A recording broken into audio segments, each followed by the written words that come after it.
ഏവർക്കും നമസ്കാരം. നമ്മളിതൊരു പുതിയ വീഡിയോയിലേക്കാണ് കടക്കാൻ പോകുന്നത്. ഈ പുതിയ വീഡിയോ എന്നാന്ന് ചോദിച്ചാൽ എല്ലാവർക്കും മലയാളികൾക്കെല്ലാം ഇഷ്ടപ്പെടുന്ന ഒരു വീഡിയോ ആണ് ഞാൻ ചെയ്യാൻ പോകുന്നത്. അതെന്താണെന്ന് ചോദിച്ചാൽ അതിമനോഹര രുചിയുള്ള ഒരു ഉണ്ണിയപ്പമാണ്. ഈ ഉണ്ണിയപ്പം എന്ന് പറയുമ്പോൾ എല്ലാവർക്കും ഭയങ്കര ഇഷ്ടമുള്ള ഒരു പലഹാരമാണ് ഈ ഉണ്ണിയപ്പം. ഉണ്ണിയപ്പം നമ്മൾ എപ്പോഴും ഒന്നും എല്ലാവരും ഒന്നും ഉണ്ടാക്കാറില്ല. പക്ഷെ ഞാനിവിടെ മിക്കവാറും ഇവർക്ക് ഉണ്ടാക്കി കൊടുക്കാറുണ്ട്. അപ്പൊ നമുക്ക് പലഹാര കച്ചവടം ഉള്ളപ്പോൾ എൻ്റെ ഉണ്ണിയപ്പത്തിന് ഭയങ്കര പ്രിയമായിരുന്നു എല്ലാവർക്കും. പക്ഷെ ഇന്ന് ഞാൻ ഉണ്ടാക്കാൻ പോകുന്ന ഉണ്ണിയപ്പം അതിലൊക്കെ വ്യത്യാസമായിട്ടുള്ള ഒരു ഉണ്ണിയപ്പം. സാധാ ഉണ്ണിയപ്പം അല്ല ഉണ്ടാക്കുന്നത്. നമ്മൾ വേറെ രീതിയിലാണ് ഉണ്ണിയപ്പം ഉണ്ടാക്കുന്നത്. ആ ഉണ്ണിയപ്പത്തിന് ഭയങ്കര രുചിയാണ്. നമ്മളത് എങ്ങനെയാ ഉണ്ടാക്കുന്നത് നമുക്ക്. അതായത് നമ്മൾ സാധാരണ ഉണ്ടാക്കുന്ന ഉണ്ണിയപ്പം ഉണ്ടാക്കുന്ന രീതിയിലല്ല, സാധാരണ ഉണ്ണിയപ്പത്തിന്റെ രുചിയല്ല, അല്ലെ? ഒരു പക്ഷേ നമ്മൾ ഈ ഉണ്ണിയപ്പം കഴിച്ചു കഴിഞ്ഞാൽ പിന്നെ നമ്മൾ ഈ ഉണ്ണിയപ്പത്തിന്റെ ഫാൻ ആയിട്ട് പോകും, അല്ലെ? കാരണം എന്താ വെച്ചിട്ടുണ്ടെങ്കിൽ നമ്മൾ പരമ്പരാഗതമായ ഉണ്ണിയപ്പം ഉണ്ടാക്കുന്നതിന്റെ രുചിയും ഇതും തമ്മിൽ ഒത്തിരി വ്യത്യാസമുണ്ട്, അല്ലെ? രുചിക്ക് ഭയങ്കര വ്യത്യാസം. പക്ഷെ നമ്മൾ സാധാ ഉണ്ടാക്കുന്ന ഉണ്ണിയപ്പത്തിനേക്കാളും ഭയങ്കര സോഫ്റ്റ് ആയതില്ലേ? കഴിക്കാൻ ഭയങ്കര സോഫ്റ്റ്, വായിലിട്ടാൽ അലിഞ്ഞു പോകുന്ന ടൈപ്പിലുള്ള സോഫ്റ്റ്നെസ്. എന്നാൽ ഉണ്ണിയപ്പം എന്ന് പറഞ്ഞാൽ ഉണ്ണിയപ്പം തന്നെ, പക്ഷെ ടേസ്റ്റ് എന്ന് പറഞ്ഞാൽ അപാര ടേസ്റ്റ്, അല്ലെ? പുട്ടിനെക്കാട്ടി കൂടുതൽ തരി വേണം നമുക്കൊരു ഇടയ്ക്ക്, നല്ല ഒരു തരി വേണം ഇപ്പോൾ ഇതിന്. അതായത് നമ്മൾ പുട്ടിന്റെ പൊടിക്കൊന്നും മുട്ട ഉണ്ടാക്കിയാൽ ശരിയാവൂല. അപ്പൊ നമുക്ക് ഈ അരിപ്പൊടി ഒന്ന് അളന്നെടുക്കാം. നമുക്ക് എത്ര വേണമെന്നുള്ളത് നമുക്ക് അളന്നെടുക്കാം.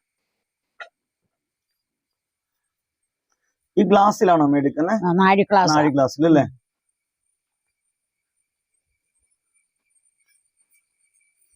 നെക്കൊക്കെ അങ്ങ് എടുത്തിട്ടുണ്ട് അല്ലേ? ഒരു ഗ്ലാസ് മതിയോ? ഒരു 1/2 ഗ്ലാസ് ഉണ്ട്. അപ്പൊ 1.5 ഗ്ലാസ് അല്ലേ? 1.5 നാഴി പൊടിയാണ് അമ്മ അപ്പൊ ഇത് ഉണ്ടാക്കാനായിട്ട് എടുത്തിട്ടുള്ളത്. അപ്പൊ 1.5 ഗ്ലാസ് പൊടി എടുത്തിട്ടുണ്ട്. 1.5 ഗ്ലാസ് പൊടി എടുത്തിട്ടുണ്ട് നമ്മള്. പിന്നെ നമ്മൾ എടുക്കാൻ പോകുന്നത് ഈ ഒരു ചെറിയ ഗ്ലാസ്സിന് അരയുടെ പകുതി ഗ്ലാസ് അല്ലേ? അരയുടെ അല്ല, 2 തുടം ഗ്ലാസ്സാ. 2 തുടം. പണ്ടാണ് തുട ഗ്ലാസ് ഒക്കെ അല്ലെ? പാലൊക്കെ പണ്ട് തുടത്തിനല്ലേ വാങ്ങിക്കുന്നത്? തുടം ഉണ്ടായിരുന്നു, അളന്ന് മേടിച്ചു. 2 തുടം പാല്, ആട്ടുംപാലൊക്കെ വാങ്ങിക്കുമ്പോ 2 തുടമൊക്കെ ആൾക്കാർ വാങ്ങിക്കും. പശുപാലും വെളിച്ചെണ്ണയൊക്കെ 2 തുടമാണ്. 1 തുടം 2 തുടം 4 തുടത്തിന്. ഇപ്പൊ തുടയില്ല, തുടം കാണാൻ പോലും ഇല്ല. മറ്റേ ഇങ്ങനെ വള്ളി പോലൊരു സാധനം ഉണ്ട്, ഒരു കോമള പോലൊരു സാധനം. അത് ഇങ്ങനെ ഇട്ട് മുക്കിയെടുത്താണ് തുടം അല്ലേ? ഇത് എത്ര തുടമായി ഗ്ലാസ്? 2 തുടമാണ്. 2 തുടം ഗ്ലാസ്. അപ്പൊ ഇതിനകത്ത് നമ്മൾ ഇത്രയും 2 തുടം ഗ്ലാസ്സിനകത്ത് 1 ഗ്ലാസ് മൈദ എടുത്തിട്ടുണ്ട്. മൈദ. അപ്പൊ നമ്മൾ അരിപ്പൊടിയും മൈദയും കൂടെ അളന്ന് വെച്ചിട്ടുണ്ട്. ഇനി നമ്മൾ അടുത്തതായിട്ട് ഇതിന് ചേർക്കാൻ പോകുന്നതിന് ഏറ്റവും രുചികരമായ ഒരു സാധനമാണ് നമ്മൾ കൈതച്ചക്ക. നമ്മുടെ ഉണ്ണിയപ്പത്തിന് രുചി കൂട്ടുന്ന സാധനമാണ് നമ്മൾ കൈതച്ചക്ക. നല്ല പഴുത്ത കൈതച്ചക്കയാണ്. ഈ കൈതച്ചക്ക നമ്മൾ ചെറുതായിട്ട് നമ്മൾ അരിഞ്ഞിട്ട് മിക്സിക്കകത്ത് നന്നായിട്ട് അരയ്ക്കും. വെള്ളമൊന്നും ഒഴിക്കണ്ട, ഇതിന് വെള്ളം ഉണ്ടല്ലോ. അപ്പൊ വെള്ളം ഒഴിക്കാതെ കൊണ്ട് നമ്മൾ നന്നായിട്ട് അരച്ചെടുക്കണം. അത് നമുക്ക് അങ്ങനെ ഒന്ന് കൈതച്ചക്ക നമുക്കൊന്ന് കീറി അരിഞ്ഞെടുക്കാം. അപ്പൊ ഈ പൈനാപ്പിൾ ആണ് ഇതിന്റെ രുചിയുടെ രാജാവ്, അല്ലെ? ശരിക്കും കുറെ കൂട്ടുകളും ചേരുവകളൊക്കെ ഇതിനകത്ത് ചേർക്കാനായിട്ട് ഉണ്ട് കേട്ടോ. കുറെ കാര്യങ്ങൾ ശ്രദ്ധിക്കാനായിട്ടുണ്ട്. അതെല്ലാം കൂടെ ചേർത്ത് കഴിയുമ്പോഴാണ് നമ്മുടെ ടേസ്റ്റ് ഉണ്ണിയപ്പം. നമ്മൾ സാധാരണ നോർമൽ ഉണ്ണിയപ്പം കഴിക്കണേക്കാളുണ്ടല്ലോ അപാര ടേസ്റ്റ് ആണ് ഈ ഉണ്ണിയപ്പത്തിന്. ഇത് നമ്മുടെ പൈനാപ്പിൾ നമ്മളിത് അരച്ചെടുത്തിട്ടുണ്ട് കേട്ടോ. നന്നായിട്ട് നമ്മളിത് അരച്ചെടുത്തിട്ടുണ്ട്, നല്ല സോഫ്റ്റ് ആയിട്ട്. ഞാൻ ഈ ശർക്കര മേടിച്ച് അപ്പൊ തന്നെ അത് മേടിച്ച് കൊണ്ടുവന്ന് ഉരുക്കി നമ്മൾ അരിച്ച് ഞാൻ പാത്രത്തിനകത്ത്. അപ്പൊ നമുക്ക് ആവശ്യമനുസരിച്ച് നമുക്ക് തിരിച്ച് എടുക്കാം. എന്തെങ്കിലും ഉണ്ടാക്കണ ഇതിന് ഇച്ചിരി എടുത്താൽ മതി. അപ്പൊ ഞാൻ ഉരുക്കിയ ശർക്കരയാണ് ഇതിനകത്ത് ചേർക്കാൻ പോകുന്നത്. അപ്പൊ നമ്മൾ ഇനി ഇതിനകത്ത് ഈ അരിപ്പൊടിയും മൈദയും കൂടെ നന്നായിട്ട് നമ്മളൊന്ന് ഇളക്കി കൂട്ടണം. രണ്ടും കൂടെ ഒന്ന് മിക്സ് ചെയ്യണം അല്ലേ? മൈദ അരിപ്പൊടിയും കൂടെ അല്ലേ? നമുക്ക് ഈ അരച്ചു വെച്ചേക്കുന്ന ഇതും കൂടെ കൈതച്ചക്കയും കൂടെ നമ്മൾ അതിന്റെ ചാറും കൂടെ നമ്മൾ ഇതിന്റെ കൂടെ അങ്ങോട്ട് ഒഴിക്കുകയാണ്. ഇതിലേക്ക് നേരിട്ട് അങ്ങ് ഒഴിക്കുകയാണ് അല്ലെ?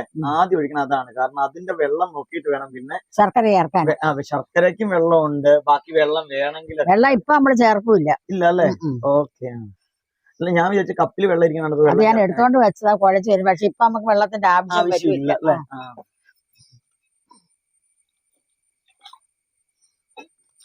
വെള്ളം നല്ലത് പച്ചവെള്ളം അല്ല കേട്ടോ, തിളപ്പിച്ചാറിയ പച്ചവെള്ളം ഒരിക്കലും ചേർക്കരുത് ഒന്നിനും. അപ്പൊ നമ്മൾ ശർക്കര കുറച്ച് നമുക്ക് ഇതിനകത്തോട്ട് ഇടാം, നമ്മുടെ ആവശ്യമുള്ള ശർക്കര ഇങ്ങനെ വെച്ച് കഴിയുമ്പോഴേ എളുപ്പം അല്ലേ? പൊട്ടിക്കൊന്നും വേണ്ട അല്ലേ? മധുരം ആവശ്യത്തിനനുസരിച്ച് ചേർക്കാം അവനവന്റെ അല്ലേ? അവനവന്റെ ആവശ്യത്തിന് ചേർക്കാം മധുരം. അപ്പൊ ഇത്രയും മതി. നമുക്കൊന്ന് കുഴച്ച് നോക്കാം. വലിയ പോരായെങ്കിൽ നമുക്ക് സ്വല്പം മധുരം ഇട്ട് കൊടുക്കാം. അപ്പൊ ഞാൻ ഇതിന്റെ കാലേ വെച്ചിട്ട് കുഴക്കട്ടെ. കുനിയാൻ ഒത്തിരി ഇങ്ങനെ ഇരിക്കുമ്പോ ഇച്ചിരി എളുപ്പമുണ്ട്. എളുപ്പമുണ്ടല്ലേ? കുനി എനിക്ക് ശ്വാസം മുട്ടും അന്നേരം. നന്നായിട്ട് കുഴച്ച് കഴിഞ്ഞിട്ടാണ് നമ്മൾ ഇനി വെള്ളം വേണം. വെള്ളം ഇച്ചിരി വേണം ഇതിന്.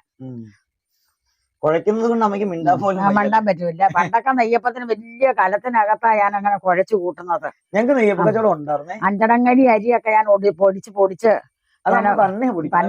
തന്നെ ഞാൻ ഉരുളിനകത്ത് ഇവിടെ കല്ലുണ്ട്, കരട്ടുകല്ലിന്റെ അകത്തിട്ട് പൊടിച്ചിട്ട് എനിക്ക് ഇഷ്ടമല്ല അങ്ങനെ മില്ലി പൊടിക്കുന്ന പൊടി കൊണ്ട് പലഹാരങ്ങൾ. നമ്മുടെ നെയ്യപ്പത്തിനും ഒരിക്കലും കൊള്ളത്തില്ല അല്ലേ? കൊള്ളൂല്ല. അപ്പൊ നോക്കട്ടെ ഇതിന്റെ മധുരം അങ്ങനെ ഉണ്ടെന്ന്. അപ്പൊ ഞങ്ങൾക്ക് ഉണ്ണിയപ്പം, നെയ്യപ്പം അങ്ങനെ കുറെ കച്ചവടങ്ങൾ ഉണ്ടായിരുന്നു പണ്ടമ്മയ്ക്ക് അല്ലേ? പലഹാര കച്ചവടം.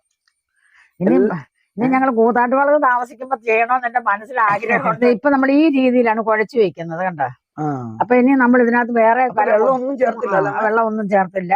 നമ്മൾ ഈ അന്നരച്ചൊക്കെ അരച്ച പാത്രം ഒന്ന് കഴുകി ഒരു തുള്ളി വെള്ളം.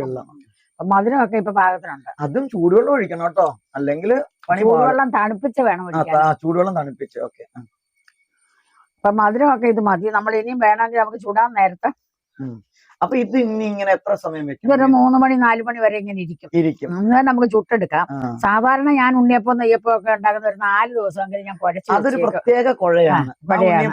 അത് പരമ്പരാഗത ഉണ്ണിയപ്പാണ്. അത് നമുക്ക് വേറെ ദിവസം കാണിക്കാം അല്ലേ? ഇത് പെട്ടെന്ന് നമുക്ക് ഉണ്ടാക്കുന്ന ഉണ്ണിയപ്പം. മധുരം ഇനി വേണം നോക്കി ഒരു ശകലം എടുത്ത. അത് മതി. വേണമെങ്കിൽ നമുക്ക് അന്നേരം ചേർക്കാം അല്ലെ? ഒരുപാട് മധുരമായ കലിപ്പുള്ള മധുരമായ കൊള്ളത്തില്ല. അപ്പൊ ഒരു കാര്യം ചെയ്യാം, നമ്മളുടെ ഈ ഉണ്ണിയപ്പം നമുക്ക് ഈ ഭാഗത്ത് ഇതിങ്ങനെ ഇരിക്കട്ടെ, ഈ ഒരു പരുവത്തിൽ ഇരിക്കട്ടെ. ഇനി ഇതിന്റെ അകത്ത് കുറെ ചേരുവകൾ വേറെ ചേർക്കാനുണ്ട് അല്ലെ? ആ ചേരുവകളെല്ലാം നമുക്ക് ഇനി ചുടുന്നതിനകത്ത് കാണിക്കാം. അപ്പൊ നമ്മുടെ ഉണ്ണിയപ്പത്തിന്റെ മാവ് ഇപ്പൊ 3 മണിക്കൂറായി. അപ്പൊ അത് ചുടാൻ പാകമായിട്ടുണ്ട്. അപ്പൊ അതിന് ചുടാൻ വേണ്ടിയിട്ട് നമ്മളൊരു ശകലം തേങ്ങാക്കൊത്ത് വറുത്തിടുന്നുണ്ട്. കുറച്ചേ ഉള്ളതുകൊണ്ട് നമ്മൾ കുറച്ച് തേങ്ങാക്കൊത്ത് എടുത്തിട്ടുള്ളത്. ഇത്ര തേങ്ങ കൊത്തി എടുത്തിട്ടുണ്ട്. നമുക്കൊന്ന് അരിയാന്ന് പറഞ്ഞാൽ നമ്മൾ നെയ്യപ്പത്തിനും ഒക്കെ എടുക്കുന്ന പോലെ തന്നെ ഉണ്ണിയപ്പത്തിനും തേങ്ങ അരിഞ്ഞിടുന്നത്. അതിങ്ങനെ പായസത്തിന് ഇടുന്ന പോലെ ഇടയ്ക്കൊന്ന് കടിക്കാനാ. ഇവിടെ തേങ്ങ മുഴുവൻ നമ്മൾ ഇങ്ങനെ അരിഞ്ഞു വെച്ചിട്ടുണ്ട്. ഒപ്പം നമ്മളൊരു 5 എണ്ണം ഉണ്ട് അല്ലെ? 5 ഏലക്ക നമ്മൾ പൊടിച്ചു വെച്ചിട്ടുണ്ട്. ഒപ്പം നമ്മുടെ മാവ് അങ്ങനെ റെഡി ആയിട്ട് ഇരിപ്പുണ്ട്. ഈ ഒരു ചീനിച്ചട്ടിക്കകത്ത് ലേശം നെയ്യ് ഒഴിച്ച് ജസ്റ്റ് ഇതൊന്ന് നന്നായിട്ടൊന്ന് വറുത്തെടുക്കാം. നല്ലപോലെ ചുമക്കണം, നന്നായിട്ട് ചുമക്കണം. പായസത്തിന് വറക്കുന്ന പോലെ തന്നെ അല്ലേ?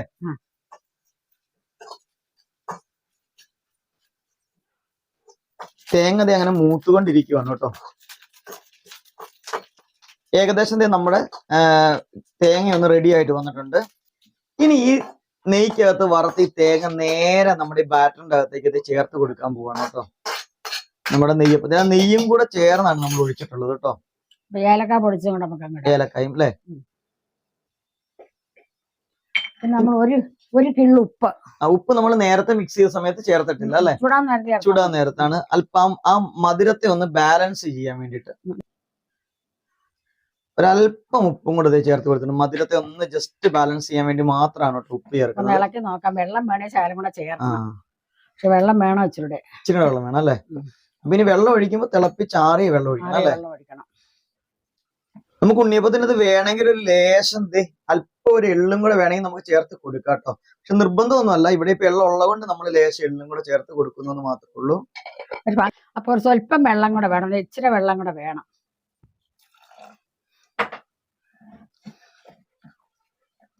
ലേശം വെള്ളം ഒഴിച്ച് വേണം കുറച്ച് നോക്കാനായിട്ട് അല്ലേ? വെള്ളം കൂടിപ്പോയാ പണി പാളും. ഒന്ന് കോരി ഒഴിച്ചാൽ നോക്കട്ടെ. ഈ ഒരു പരിവ അല്ലേ? നമ്മള് ഉണ്ണിയപ്പ പാത്രം നമുക്ക് അടുപ്പയിലോട്ട് വെക്കാം. ഇതാണ് കേട്ടോ നമ്മുടെ ഉണ്ണിയപ്പത്തിന്റെ പാത്രമാണ് ഇത്. അപ്പൊ ഇത് നമ്മളിത് അടുപ്പേ വെച്ചിട്ടുണ്ട്. ഇതിപ്പോ ഇതിനകത്ത് ജസ്റ്റ് എണ്ണ തടവിയിട്ട് മാത്രമേ ഉള്ളൂ. നന്നായിട്ട് ചൂടായി കഴിയുമ്പോഴത്തേക്ക് നമ്മൾ ഇതിന്റെ അകത്തേക്ക് എണ്ണ ഒഴിക്കും. എല്ലാ കുഴിയിലും നിറച്ച് ഒഴിക്കണം എണ്ണ. നിറച്ചെന്ന് പറഞ്ഞാൽ ഒരു ഒഴിക്കുമ്പോ എണ്ണ ഇങ്ങനെ മൊത്തം ആയിക്കോളൂ അല്ലേ? എല്ലായിടത്തോട്ടും ഇത്രയും മതി. ഒരു പ്രാവശ്യം എണ്ണ ഒഴിച്ചാൽ മതിയോ? ഇതിപ്പോ തീരുന്നത് ചിലപ്പോ 2-3 എണ്ണം ചൂടാൻ, ഇത് മൊത്തം ചൂടാൻ കാണും. അപ്പൊ നമ്മുടെ എണ്ണ ചൂടായിട്ടുണ്ട്. നമ്മൾ ഇതിനകത്തോട്ട് നമുക്ക് കുറേശ്ശെ കോരി ഒഴിച്ചു കൊടുക്കാം. അത് കണ്ടൊന്നും കോരി ഒഴിക്കണം, നമ്മള് സ്പൂൺ കൊണ്ട് കോരി ഒഴിച്ചാൽ മതി. സ്പൂൺ വേണം അല്ലേ? നിറച്ചൊഴിക്കരുത് അല്ലേ? കുഴിയുടെ ഒരു 1/4 ഭാഗമാണ് ഒഴിക്കുന്നത്. ഇനി ഇത് തന്നെ ഇതിനൊന്ന് വിട്ട് പൊങ്ങി വന്നോളൂ അല്ലെ? നമ്മള് കുത്തി ഇളക്കൊന്നും വേണ്ട അല്ലേ? ഇളകി കഴിഞ്ഞപ്പോഴത്തേക്ക് ആദ്യത്തേക്ക് ഇളകി അല്ലേ? പിന്നെ ഒരു കാര്യമുണ്ട്, എണ്ണ നന്നായിട്ട് ചൂടായിട്ട് വേണം ഒഴിക്കാനായിട്ട് അല്ലേ? അല്ലെങ്കിൽ ഇളകത്തില്ല. അപ്പൊ കണ്ടോ നമ്മൾ മൊത്തം ഒഴിച്ചു കഴിയുമ്പോ തന്നെ ഒരു സൈഡിൽ നിന്ന് ഒരു സൈഡിൽ നിന്ന് ഇളകി ഇളകി വരും, കണ്ടില്ലേ? അപ്പൊ നമുക്ക് തിരിച്ചിട്ട് കൊടുക്കാം.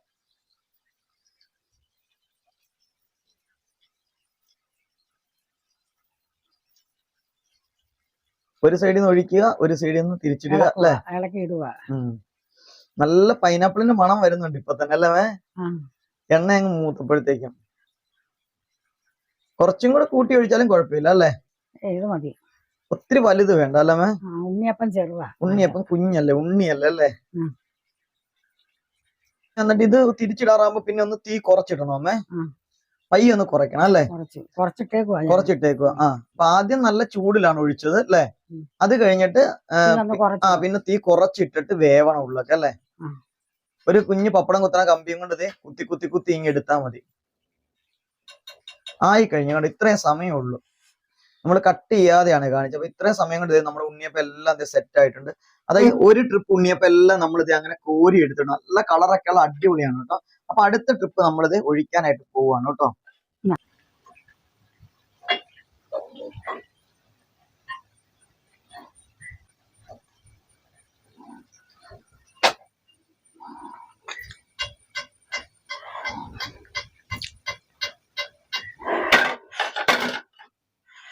അപ്പോൾ നമ്മുടെ ഉണ്ണിയപ്പം അങ്ങനെ റെഡി ആയിട്ട് ഇപ്പോൾ നല്ല ചൂട് ഉണ്ണിയപ്പമാണ്, എല്ലാവർക്കും കഴിക്കാം. അപ്പം നിങ്ങൾ ഇതുപോലെ ഉണ്ണിയപ്പം ഉണ്ടാക്കി നോക്കണം. അപ്പം നിങ്ങൾക്ക് ഇഷ്ടപ്പെട്ട് കാണുമെങ്കിൽ നിങ്ങൾ ഇപ്പം തന്നെ ഒന്ന് ലൈക്കും കമൻറ്റും ചെയ്യണം. അതുപോലെ തന്നെ നിങ്ങൾ ഇതുപോലെ ഒന്ന് ഉണ്ടാക്കി നോക്കണം. നമ്മൾ രാവിലെ ഒരു 10 മണിയായപ്പോൾ നമ്മൾ കുഴച്ച് വെച്ചതാണ്. അപ്പോൾ നമ്മുടെ ഉച്ചയുടെ ചോറൊക്കെ കാലമാക്കിയിട്ടാണ് നമ്മൾ ചൂടാൻ തുടങ്ങി. അതുകൊണ്ടാണ് ഇച്ചിരി താമസിച്ചത്. ഒരു 1.5 മണിക്കൂർ ഇരുന്ന് കഴിഞ്ഞാൽ നമുക്ക് അപ്പം തന്നെ ചൂടാം. പിന്നെ ഇത് ഒരുപാട് നമ്മൾ വെച്ചേക്കാൻ കൊള്ളും കേട്ടോ ഈ ഉണ്ണിയപ്പം. നമ്മളങ്ങനെ വെച്ചേക്കാനുള്ള ഉണ്ണിയപ്പം ആണെങ്കിൽ നമ്മൾ ഇങ്ങനല്ല, വേറെ രീതിയിലാണ് കുഴയ്ക്കുന്നത്. അതിന് നമുക്ക് അടുത്തൊരു ദിവസമായിട്ട് കാണിക്കാം. എന്തോരം ദിവസം വേണേലും ഇരിക്കുന്നത്. അപ്പൊ നമ്മൾ ഉണ്ണിയപ്പം, ഇത് ഒറിജിനൽ ഉണ്ണിയപ്പാണ്. ഇതിപ്പോ ഇന്നും നാളെയായിട്ട് തിന്ന് തീർക്കണം. അപ്പൊ നിങ്ങൾക്ക് ഇത് ഇഷ്ടപ്പെട്ട് കാണാൻ ഞാൻ വിശ്വസിക്കുന്നുണ്ട്. അടുത്തൊരു വീഡിയോ വരുന്നത് നിങ്ങൾക്ക് എല്ലാവർക്കും എന്റെ നന്ദി, നമസ്കാരം.